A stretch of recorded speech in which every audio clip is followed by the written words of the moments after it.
18 August 1945 दुसरे महायुद्ध संपण्याच्या मार्गावर होते. जपानची परिस्थिती बिकट झाली होती आणि याच काळात एक अशी बातमी समोर आली ज्याने संपूर्ण भारताला हादरवून सोडले. नेताजी सुभाषचंद्र बोस यांचा विमान अपघातात मृत्यू झाला. पण खरंच नेताजींचा मृत्यू झाला होता का, की त्या दिवसानंतर ते कुठेतरी जिवंत होते? आजही या प्रश्नाचे उत्तर पूर्णपणे स्पष्ट नाही. 23 जानेवारी 1897 कटक, ओडिसा एका कुटुंबात एका मुलाचा जन्म झाला. नाव होता सुभाषचंद्र बोस. शिक्षणात हुशार, विचाराने तीक्ष्ण आणि स्वभावाने अत्यंत धाडसी. त्यांनी भारतीय सिव्हिल सर्व्हिसची परीक्षा उत्तीर्ण केली. म्हणजेच त्यांच्यासमोर ब्रिटिश सरकारमध्ये मोठी कारकीर्द करण्याची संधी होती, पण त्यांनी ती संधी पूर्णपणे नाकारली. का?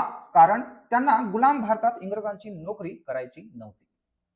त्यांना भारताला स्वतंत्र करायचं होतं. अशा परिस्थितीत ब्रिटिश सरकार नेताजी सुभाषचंद्र बोसवर नजरकैद ठेवले होते. जानेवारी 1941 कोलकात्यातील त्यांच्या घरावर ब्रिटिश पोलिसांची नजर होती आणि अचानक नेताजी गायब झाले. त्यानंतर वेषांतर केले, आपली ओळख लपवली आणि ब्रिटिशांच्या नजरेतून निसटून भारताबाहेर जाण्याचा धाडसी प्रवास केला.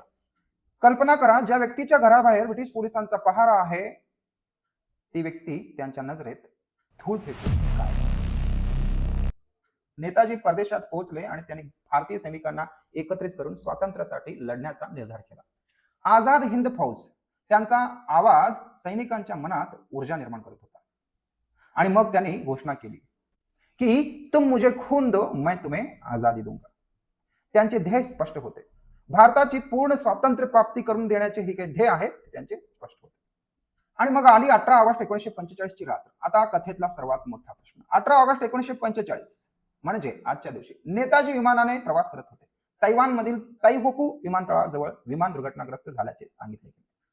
अधिकतर कथेनुसार, अधिकतर अभ्यासानुसार या दुर्घटनेत नेताजी गंभीररित्या जखमी झाले आणि त्यानंतर त्यांचा मृत्यू झाला. पण इथेच रहस्य सुरू होते. खरंच विमान अपघातात मृत्यू झाला होता का? नेताजींच्या मृत्यूबाबत अनेक प्रश्न उपस्थित झाले. त्यांचे शरीर भारतीय जनतेसमोर आणले गेले नाही. त्यांच्या मृत्यूबाबत अनेक वर्षे चर्चा आणि चौकशा सुरू राहिल्या. काही लोकांनी दावा केला की नेताजी विमान अपघातातून वाचले होते आणि काही कथांनुसार ते सोव्हिएत रशियाकडे गेले होते.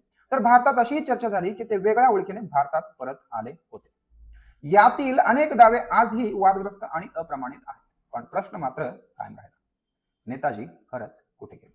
उत्तर प्रदेशातील एका साधूभोवतीही पुढे मोठे रहस्य निर्माण झाले. त्यांना काही लोक गुमनामी बाबा म्हणून ओळखत होते. काही समर्थकांचा दावा होता की हेच नेताजी असू शकतात.